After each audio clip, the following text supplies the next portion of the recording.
Thank God. This incredible HFY masterpiece found you today. Witness the legend, starting now. The Galactic Concordance had been classifying planets for approximately 12,000 standard cycles.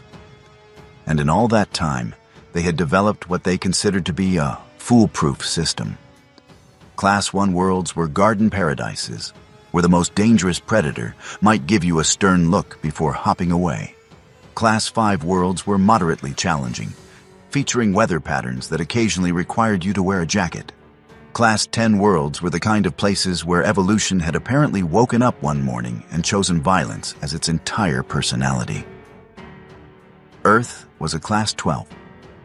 The Concordance had needed to create new categories just to accommodate it. Then they'd needed to create subcategories. Then footnotes. Then appendices. Then a separate database with multiple trigger warnings and a mandatory psychological evaluation before access was granted.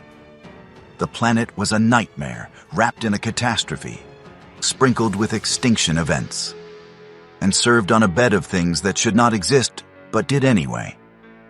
Apparently just to prove the universe had a terrible sense of humor. But here's the thing about classification systems. They only work if people actually read them. The crew of the Varandian Claw had not read them. Captain Jexus stood at exactly 2.5 meters tall, which was considered average for a Kelzorian. His species had evolved on a moon with 0.6 standard gravity, breathed an atmosphere that was mostly noble gases, and had never encountered a predator larger than what humans would generously call a medium-sized cricket. This had given the Kelzorians a supremely unearned sense of confidence about their place in the universe. They'd developed faster-than-light travel before they'd invented the deadbolt, which should tell you everything you need to know about their threat assessment capabilities. His second-in-command, a Vryn named Thesic, was busy reviewing their latest contract on a datapad that looked comically small in his four-fingered hands. The Vryn were a species of cautious herbivores who had survived evolutionary pressure by being extremely good at running away and forming committee meetings to discuss whether they should have run away faster. Thesic had 17 different academic credentials in strategic planning, which made him fantastically overqualified for his current position of guy who stands next to the captain and nods. The target is confirmed in the diplomatic quarter of Station Helix 9, Thesic announced, his voice carrying that particular tone of someone who has checked something 3 times and is quite proud of themselves for being thorough. A human, female, mid-30s by their reckoning, name Kira Valdez. Position, junior trade negotiator for the Terran Colonial Administration. Junior.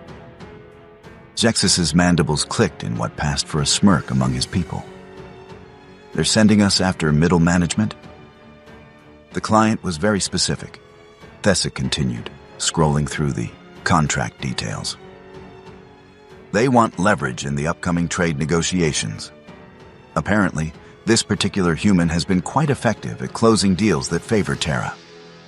The ransom demand is modest, the extraction should be simple, and the humans have demonstrated a pattern of paying quickly to retrieve their personnel. The third member of their crew, a Paxorian named Vict, made a sound like gravel being sorted by aggressive machinery.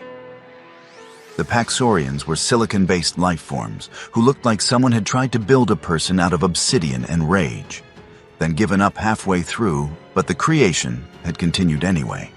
Vict served as their muscle, which was appropriate because he was approximately 60% muscle, 30% mineral deposits, and 10% barely suppressed irritation at organic life forms and their squishy inefficiency. Humans, Vict rumbled, are registered as a combat species, are they not? Technically, Thesic admitted, making a gesture that was the Vryn equivalent of a dismissive hand wave. But their rating is based primarily on psychological factors and persistence rather than actual physical capability. They're Category 4 combatants at best. Individually, they're quite fragile. This was true, in the same way that saying fire is somewhat warm is true. Accurate in the narrowest technical sense, while missing the point so completely that it wraps back around to being impressive. The species brief lists them as endurance predators from a high-gravity world. Vic pressed, because despite his appearance, he was actually the smart one on this ship. 0.98 standard gravities, Thesic read off. Barely above galactic average. And yes, they're technically from a Class 12 world, but that classification is clearly an administrative error. The Concordance has been promising to review it for cycles. I mean, look at them.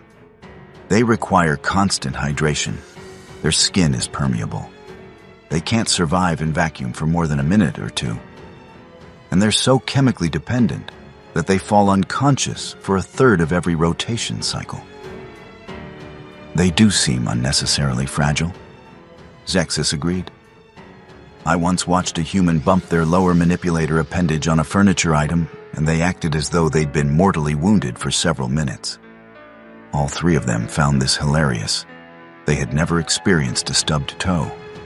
They did not know. They could not have known. The plan is simple, Zexus continued, pulling up a holographic display of Station Helix 9.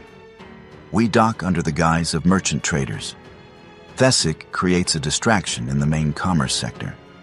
Vict and I intercept the target during her routine transit from her quarters to the diplomatic offices.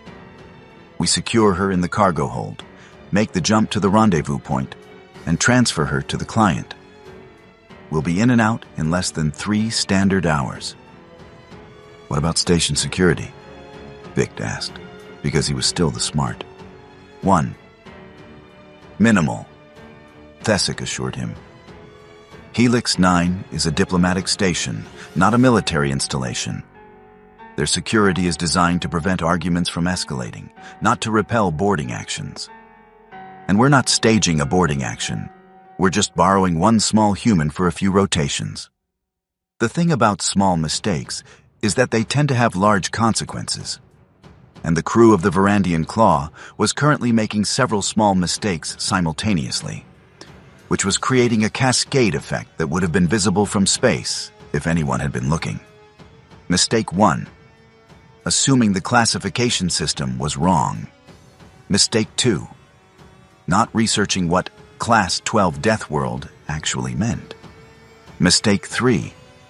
Confusing fragile with vulnerable. Mistake 4. Choosing Kira Valdez as their target. Station Helix 9 rotated sedately in the Kepler terminus, serving as neutral ground for approximately 40 different species who all wanted to trade with each other, but didn't particularly trust each other. The diplomatic quarter was designed to accommodate wildly different physiologies, which meant the corridors were kept at a temperature that nobody found comfortable but everyone could tolerate. The atmosphere was a compromise that left everyone slightly oxygen deprived, and the lighting was calibrated to a spectrum that every species described as not quite right. Kira Valdez found it pleasant, which should have been anyone's first clue that something was different about her. She was currently in her quarters, which were decorated in what the station's housing algorithm had determined was human standard aesthetic. This meant aggressively beige walls, furniture designed by someone who had seen pictures of chairs but never actually sat in one, and lighting that hummed at a frequency that suggested it was plotting something. She'd added a few personal touches. A potted plant that was thriving despite the alien atmosphere. Several books in actual paper form. And a photograph of mountains that looked like something had tried to punch holes in the planet, and the planet had lost. She was preparing for another day of trade negotiations, which was her polite way of saying, preparing to convince people who invented calculus before agriculture that they wanted to buy Terran exports. She was good at her job. Suspiciously good. The kind of good that made other species negotiators wonder if humans had some kind of telepathic advantage they weren't disclosing. They didn't. Humans just had the evolutionary benefit of learning negotiation from a species that couldn't outrun predators, but could definitely out-argue them. when your survival strategy for 200,000 years is convince the leopard that eating you is more trouble than it's worth, you develop certain skills. Kira was reviewing her notes for the day's sessions when her personal communication device chimed. She glanced at it, noted the sender, and felt the small smile that came with recognizing a challenge. The message was from a Kelzorian merchant group requesting an urgent meeting about mutual opportunities. The phrasing was just slightly off, the timing was suspicious, and the sender's credentials checked out but felt hollow, like a fruit that looks perfect but weighs too little. Interesting, she said to her empty quarters, which was a habit she'd picked up from spending too much time in space. The plant didn't respond, but she felt it was being supportive. She ran a quick background check through the station's public records. The Varandian Claw had docked 2 hours ago. Manifest listed them as carrying Vryn textiles and Kelzorian computational cores. Crew of 3. No violations, no flags, nothing interesting, which was itself interesting. Legitimate traders accumulated small violations the way ships accumulated dents. An absolutely clean record meant either exceptional competence or exceptional fraud. Given the message's phrasing, she was betting on fraud. Kira considered her options. She could report the suspicious contact to station security. She could ignore it. She could engage and see what they wanted. She chose option 3 because humans have a psychological trait that other species find baffling. They get curious about things that might kill them. This is because human evolutionary history is full of situations where the curious humans died, but the incurious humans starved. So natural selection did some complicated math and decided that curiosity was worth the risk. She sent a polite reply, agreeing to meet in a public area, then added a secondary layer to her plan by sending a coded message to station security with her location tracker activated and a time-delayed alert set for 30 minutes. If she didn't check in, they'd come looking. Then she dressed for the meeting, which meant her standard diplomatic attire. Practical clothing in earth tones, comfortable boots that she could run in if necessary, and a smile that had been refined over thousands of trade negotiations to convey exactly the right mixture of friendliness and "I know what you're doing." The meeting location was in the neutral commerce sector, which was as neutral as things got on a station where neutral meant we've agreed not to shoot each other inside the building. Kira arrived exactly on time, which various species interpreted differently. Humans considered it polite, Vryn considered it aggressive, and Kelzorians considered it a sign of psychological instability. Zexus and Vict were waiting at a cafe that served beverages to oxygen breathers. Zexus looked pleased with himself in that way that tall people do when they're used to looking down at others. Vict looked like a geological formation that had gotten lost on its way to a different planet. "Negotiator Valdez," Zexus began, gesturing to a seat that was designed for someone with a completely different skeletal structure. "Thank you for meeting with us on such short notice." Kira sat, noting the positions, the exits, the security cameras, and the fact that Thesic was probably nearby creating whatever distraction they'd planned.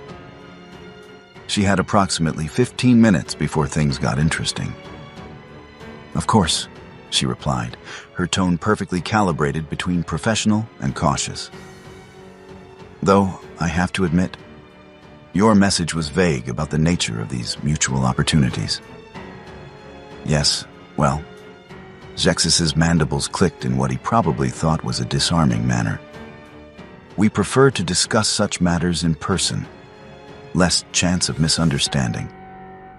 This was true. It's much easier to kidnap someone when you're in person. Much less chance of misunderstanding what's happening when someone grabs you. Across the commerce sector, Thesic was executing his part of the plan, which involved creating a minor incident with a cargo container that would draw security attention away from their target area. He was very good at creating minor incidents. He had practiced, What Thesic had not practiced was accounting for the fact that station security on a diplomatic station isn't actually stupid, just underpaid. And underpaid doesn't mean incompetent. Back at the cafe, Kira was listening to Zexus explain a fictional trade opportunity while mentally counting down the seconds until they made their move. She had clocked Vict's position as between her and the main exit, and noted that Zexus was angling to block her view of the secondary corridor. Amateur hour, she thought, but kept her expression interested. The thing about Terran exports, she said, deliberately extending the conversation, is that they require careful consideration of compatibility. Not just technical compatibility, but environmental. Many of our products are designed for Earth normal conditions. And what exactly are Earth normal conditions? Zexus asked, probably trying to keep her talking until Thesic's distraction was in play. Kira's smile didn't change, but something in her eyes did. Something that humans recognized as the look someone gets when they're about to explain a really good joke that the other person won't understand until it's too late. Challenging, she said simply. That's when the distraction started. Somewhere in the commerce sector, alarms began blaring. Security personnel started moving toward the incident. And Zexus made his move, which was to pull out a neural disruptor and aim it at Kira with the kind of confidence that comes from never having been wrong before. I apologize for the deception, he said, not sounding particularly apologetic. But we're going to need you to come with us quietly. My associate has created a diversion, and we have a very narrow window to reach our ship.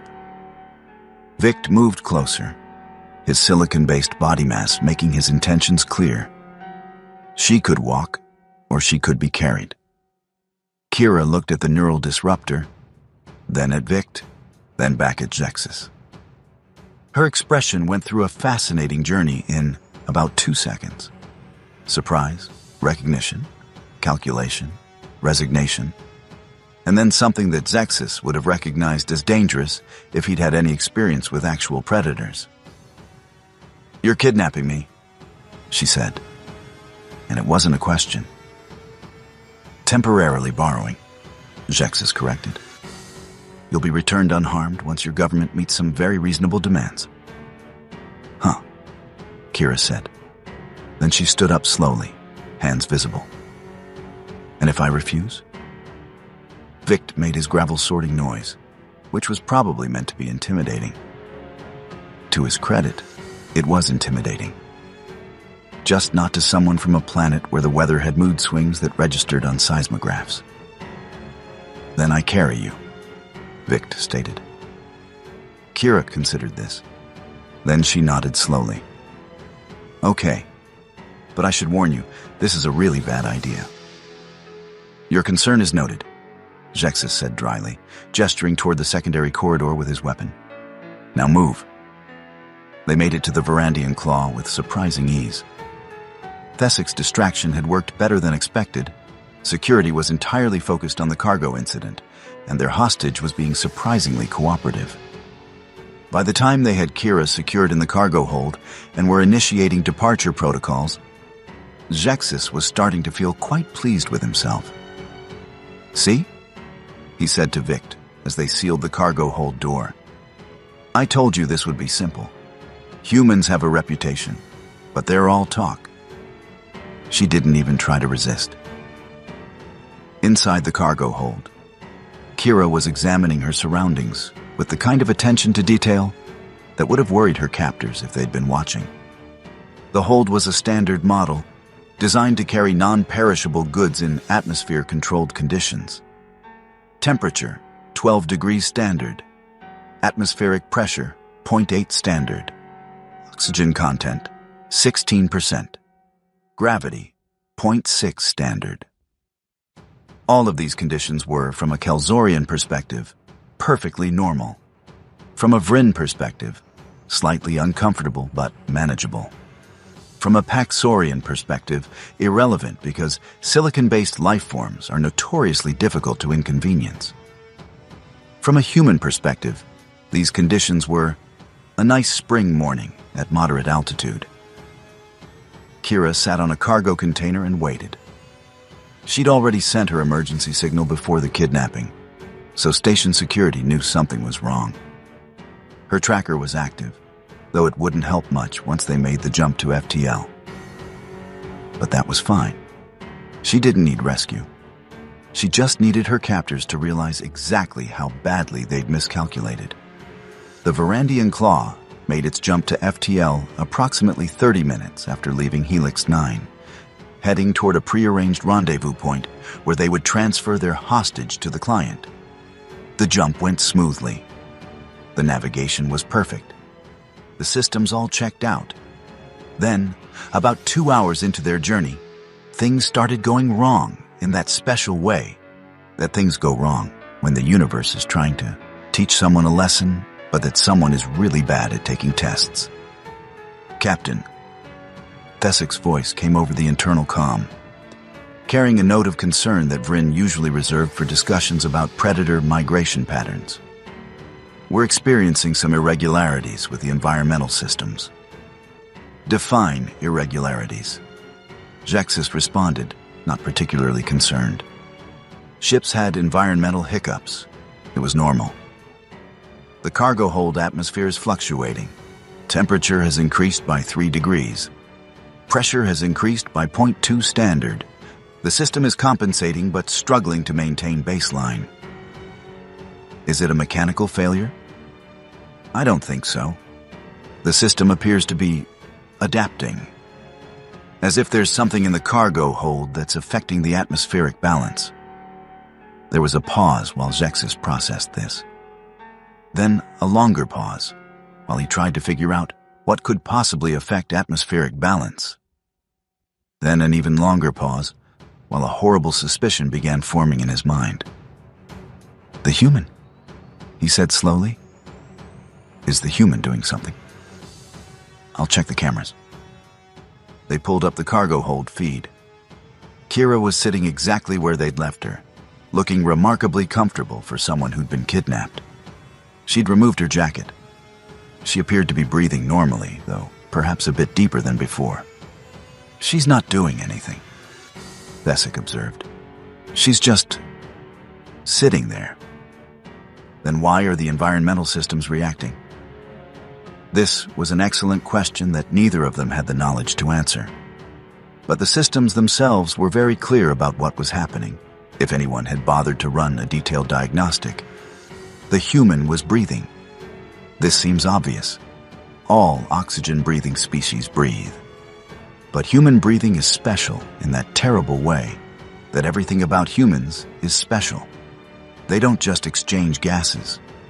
They're walking chemical factories that produce carbon dioxide, water vapor, and trace amounts of various other compounds at rates that their ship's environmental systems were not designed to handle. A Kelzorian breathes approximately 4 liters of gas per minute. A Vryn breathes about 6. A human breathes somewhere between 8 and 12 liters per minute just at rest. And Kira was not at rest. She was slightly stressed, which had activated her sympathetic nervous system, which had increased her respiratory rate, which meant she was currently breathing about 15 liters per minute and exhaling enough carbon dioxide to confuse environmental systems that thought they were dealing with one small organic unit, not a biological carbon dioxide generator. Increase the atmospheric processing, Jexus ordered. Compensate for whatever she's doing. The systems tried. They really did. But here's the thing about systems designed for Kelzorians and Vryn. They're optimized for species whose environmental impact is minimal. The Varandian Claw's environmental processor was rated for a crew of 6 standard metabolizing beings. Kira Valdez's resting metabolism was approximately equivalent to 3 standard metabolizing beings. The ship's systems had not accounted for this because they had never needed to. In the 12,000 cycles that the Galactic Concordance had been classifying planets, they had never encountered a species quite like humans.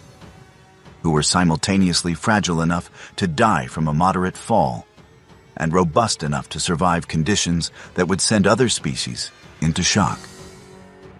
Over the next several hours, the situation deteriorated in ways that were both predictable and hilarious, depending on whether you were experiencing them or watching from a safe distance. The cargo hold temperature continued rising because Kira was producing approximately 100 watts of heat just by existing. The Varandian Claw's cooling systems, designed for a crew that ran cooler than humans, struggled to compensate. The humidity increased because humans are approximately 60% water and determined to share this fact with their environment through various pores. Kira was producing about a liter of water vapor per day through respiration and perspiration. And the ship's dehumidifiers were starting to make concerning noises.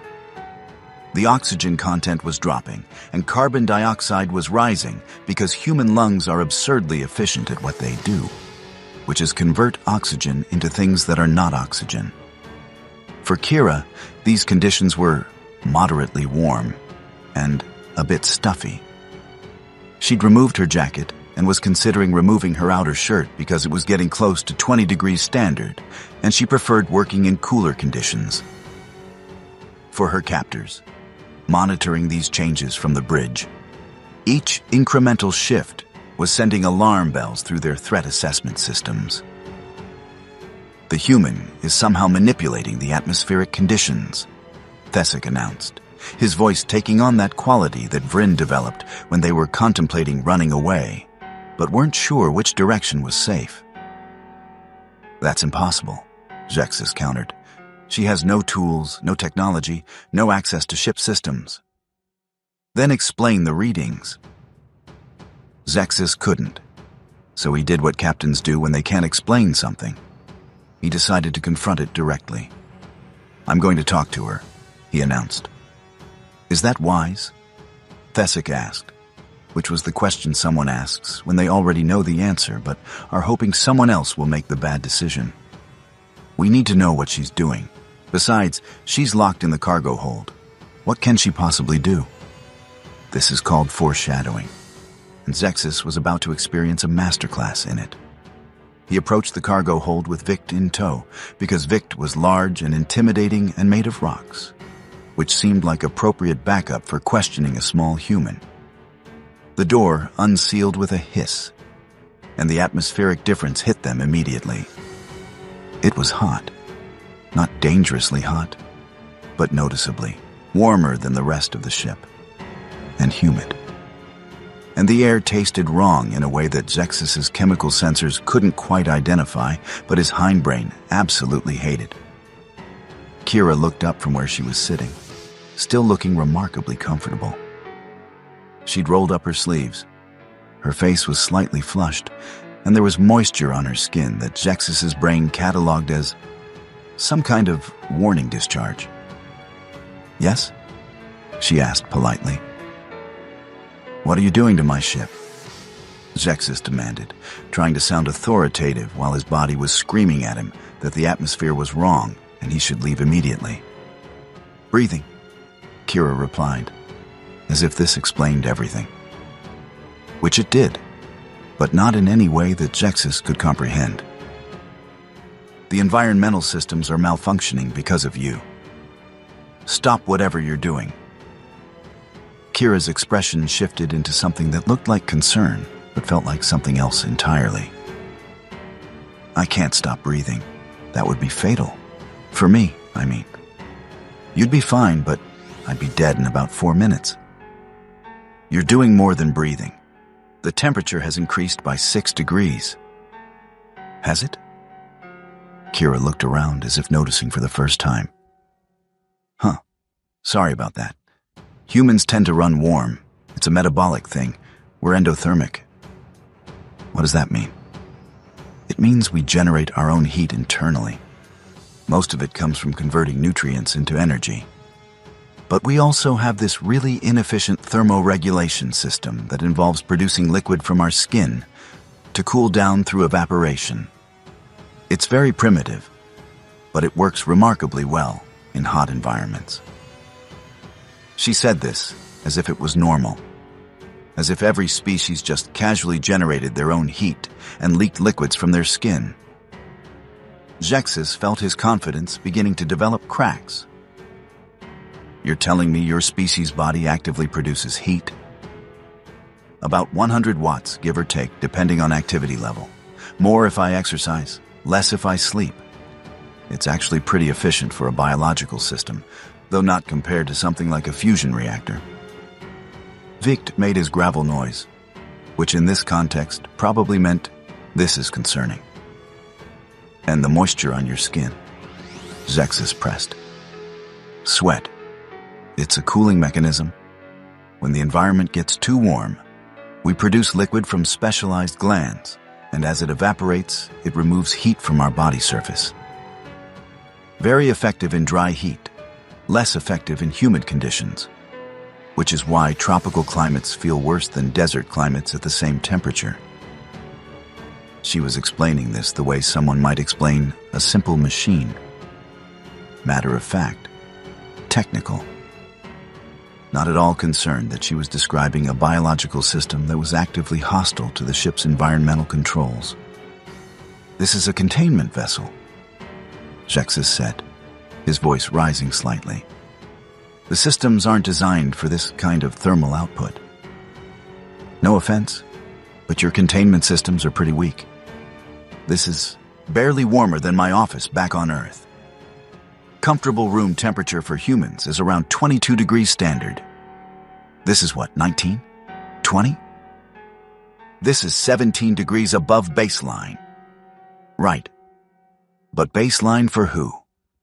Kelzorians run cold. I looked up your species before this meeting. You guys prefer about 12 degrees and low humidity. That's basically refrigerator temperature for humans. We'd be uncomfortable but functional. The way she said, I looked up your species, carried implications that Zexus was just beginning to understand. She'd known. Before the kidnapping, she'd researched them. Which meant she'd expected something like this. Which meant she'd let them take her. You knew we were going to kidnap you, he said slowly. I suspected. The message was suspicious. The timing was convenient. And you guys really need to work on your operational security. The Varandian Claw's departure was filed 3 hours before your urgent meeting request arrived. That's not how legitimate traders operate. If you knew, why didn't you report us? Kira smiled, and it was not a nice smile. It was the smile of someone who'd been playing a different game the entire time. I did. Station security has your identity, your ship signature, your declared destination, and a warrant waiting for you at every registered station within 6 sectors. But I was also curious. Curious? About what you wanted and how far you'd go? About whether this was a professional operation or amateur hour? About how long it would take you to realize your mistake? What mistake? But Zexus's voice had lost its authority. He knew. He was starting to know. You kidnapped someone from a Class 12 Deathworld and locked them in a small metal box with minimal life support. Did you actually read Earth's classification file, or just the summary? The classification is being reviewed. It's clearly an error. Kira laughed. It was not a comfortable sound in the small space. It's not an error. It's insufficient. Earth is where evolution decided to run every possible experiment in lethality simultaneously. We have weather systems that throw around more energy than most species' weapons. We have ocean currents that could power small civilizations. We have microorganisms that eat stone in atmospheric conditions that vary by 50 degrees, depending on the time of day and location. Exaggeration. Is it? Let me tell you about Earth. Our atmosphere is 21% oxygen, which most species consider highly flammable and reactive. We live in it. We require it. We evolved in it. Our planet's surface gravity is 0.98 standard, which means every human you meet has been doing weight training their entire life just by standing up. Our planet is 70% covered in salt water that will kill you if you drink it.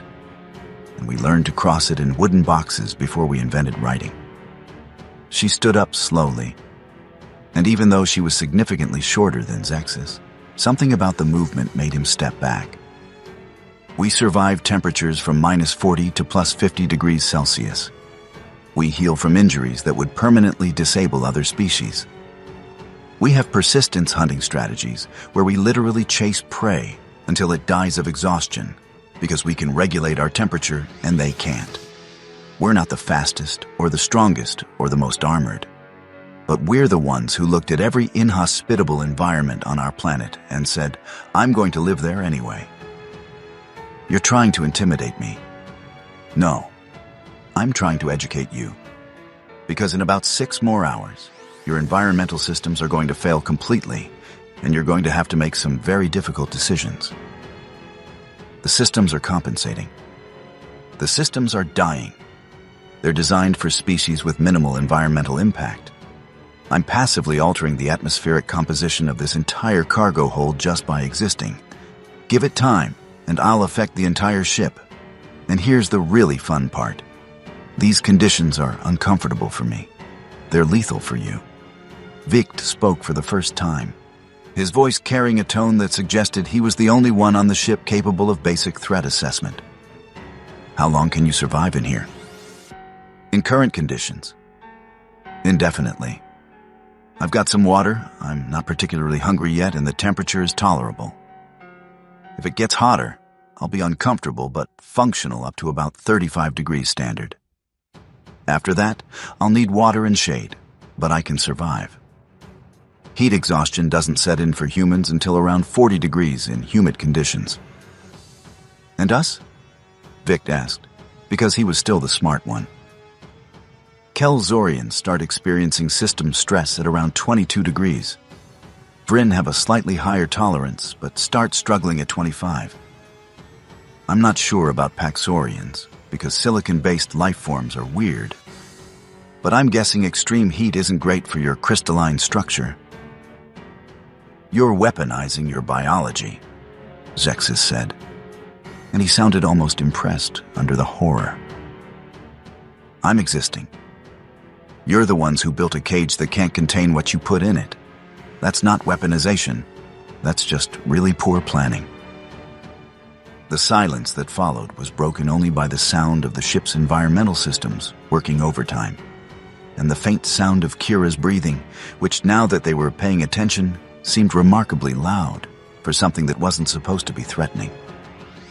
Zexus made a decision. We're going to adjust the environmental controls, bring the cargo hold back to baseline. That'll be uncomfortable for me. You'll survive. Will I? Kira's expression was unreadable. How cold are we talking? 10 degrees standard. Normal operating temperature for this vessel. Kira considered this. 10 degrees Celsius. Cold, but not freezing. Uncomfortable, but survivable with her jacket. Fine, but I'll need my jacket back. Agreed. They left the cargo hold, and Zexus immediately ordered the environmental controls reset to baseline. The ship's systems, relieved to be working within normal parameters again, complied happily. Inside the cargo hold, Kira put her jacket back on and settled in to wait. 10 degrees wasn't pleasant, but she'd camped in worse conditions. Besides, she was curious how long it would take them to realize that the environmental problem wasn't solved, just delayed. Humans, you see, have this annoying habit of adapting. Their bodies are incredibly good at adjusting to environmental conditions through a process called thermoregulation. When it's cold, they shiver, which generates heat through rapid muscle contractions. They also vasoconstrict, reducing blood flow to extremities to preserve core temperature. Their metabolism increases slightly, burning more energy to produce more heat. All of which meant that Kira was about to become a very inefficient biological furnace in a very small metal box. 4 hours later, The environmental systems were struggling again.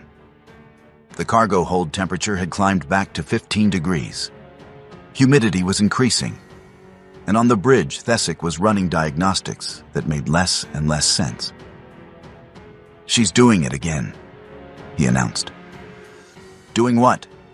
Zexus demanded. "We dropped the temperature."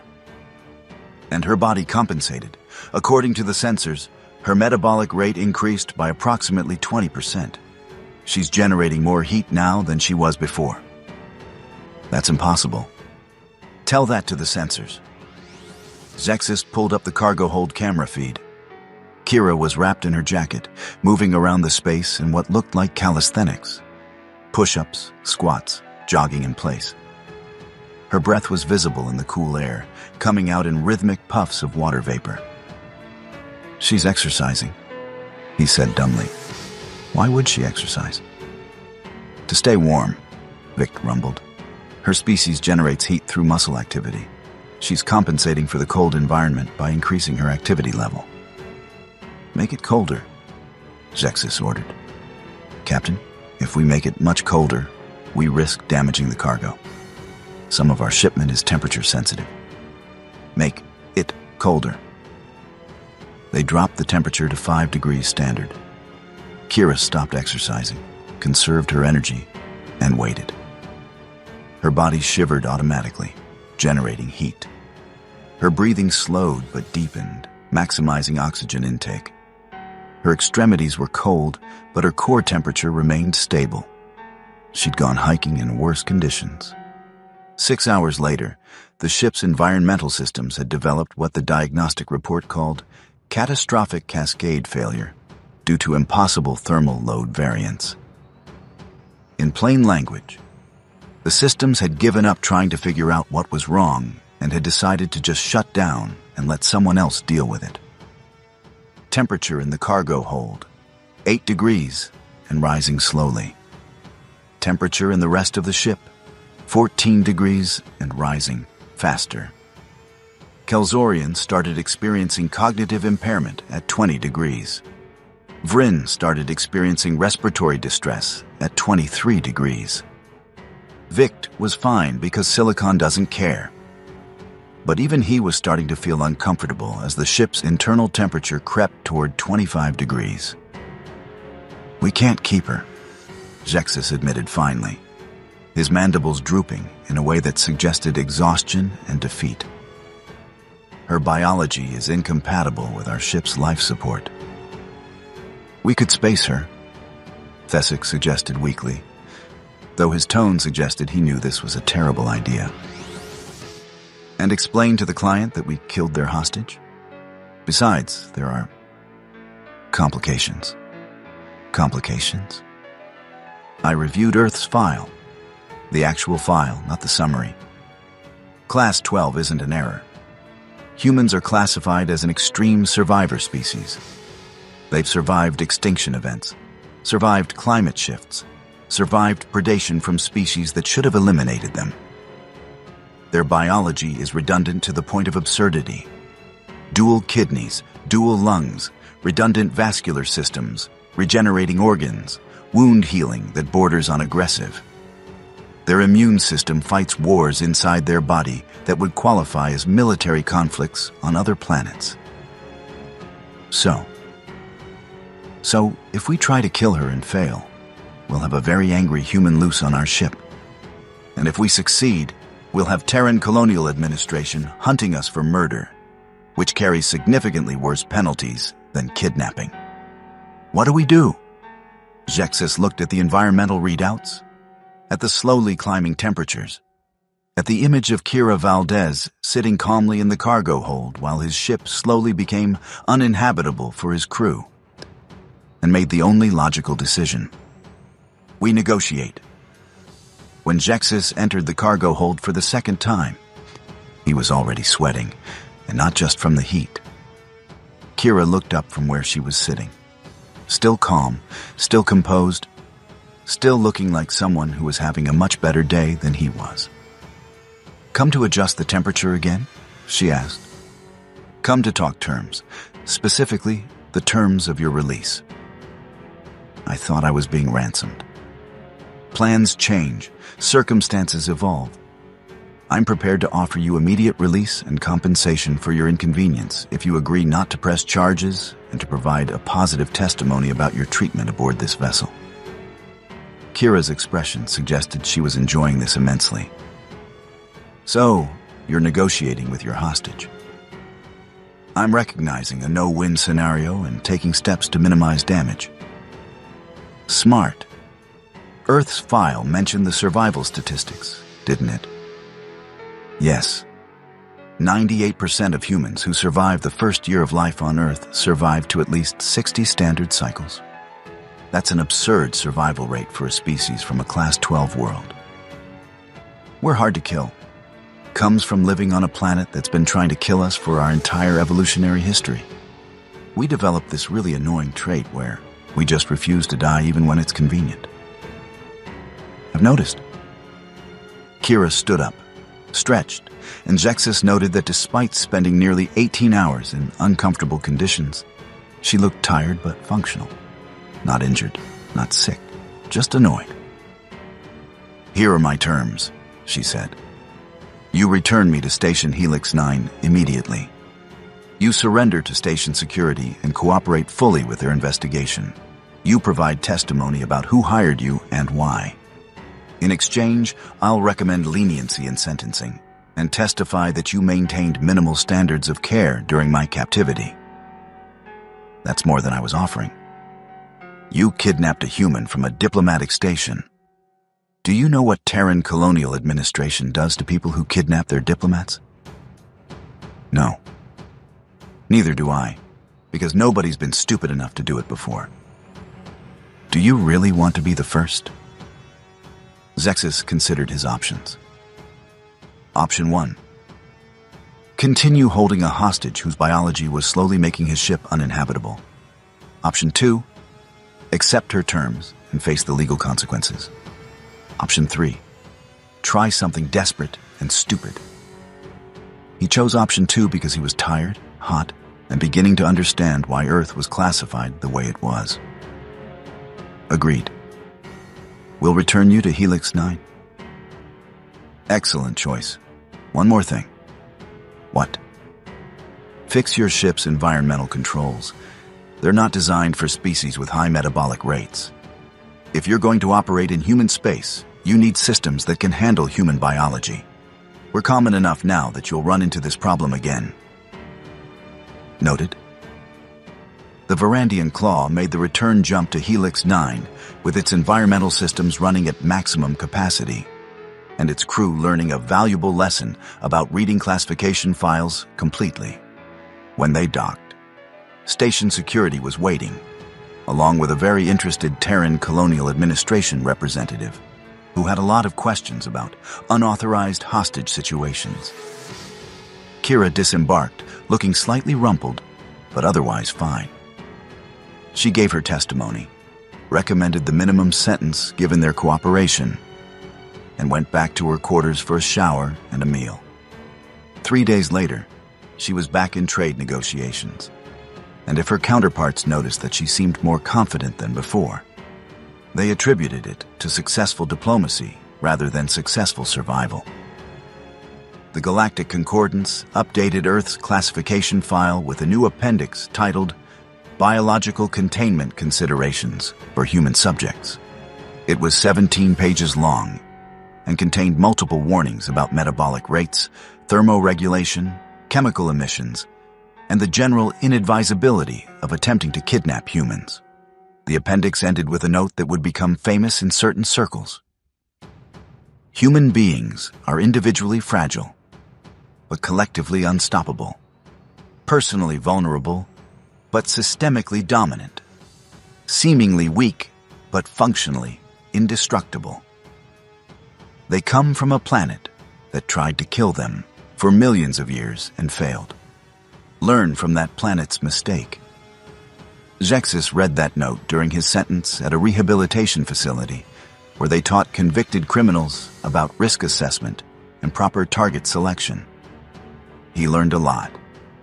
Primarily, he learned to read classification files completely, to never underestimate species from high-gravity worlds, and to never, ever assume that small meant weak. And somewhere in the Terran Colonial Administration's classified files, there was a memo that read, "Recommend Kira Valdez for field promotion. Survived kidnapping through superior knowledge and biological attrition. Very funny, very effective, very human." Because at the end of the day, that's what humans did best. Survive things that should have killed them, adapt to conditions that should have stopped them, and occasionally turn their biology into a weapon without even trying. They came from a death world. They brought the death world with them wherever they went. And the galaxy was still figuring out what that meant, one confused kidnapping attempt at a time.